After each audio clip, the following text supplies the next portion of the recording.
សួស្តីបងទាំងអស់គ្នានេះជាវីដេអូបង្ហាញពីសកម្មភាពរំលែងដែលគាត់ចែងអង្គុយបានដោយខ្លួនឯងនៅអាយុ7ខែគាត់អាចអង្គុយអាចទប់លំនឹងបានដោយខ្លួនឯងខ្ញុំចាប់ផ្ដើមឲ្យគាត់រៀនអង្គុយហ្នឹងតាំងពីគាត់អាយុ5ខែកន្លះពេលដាក់ឲ្យគាត់រៀនអង្គុយដំបូងហ្នឹងគឺខ្ញុំដាក់ឲ្យគាត់អង្គុយមួយផ្លែតទេព្រោះដោយសារតែខ្ញុំខ្លាចប៉ះពាល់ដល់ឆ្អឹងខ្នងរបស់គាត់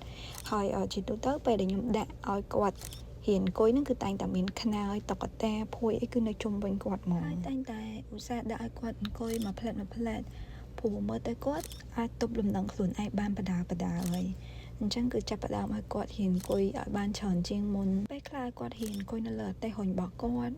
ហើយរុញគាត់ជុំវិញទេហើយដាក់គាត់នៅលើតុគាត់ញ៉ាំបបរអីហ្នឹងទៅផ្សារទៅអីហ្នឹងគឺឲ្យគាត់ហ៊ានអង្គុយនៅលើអតេះនិយាយតើឥឡូវគឺមានភាពងាយស្រួលជាងមុនមែនតើដោយសារតែឥឡូវគឺគាត់ចេះអង្គុយចឹងយើងក៏ងាយស្រួលច្រើនដែរជាចុងក្រោយសូមអរគុណបងទាំងអស់គ្នាជួបគ្នាវីដេអូក្រោយបាយបាយ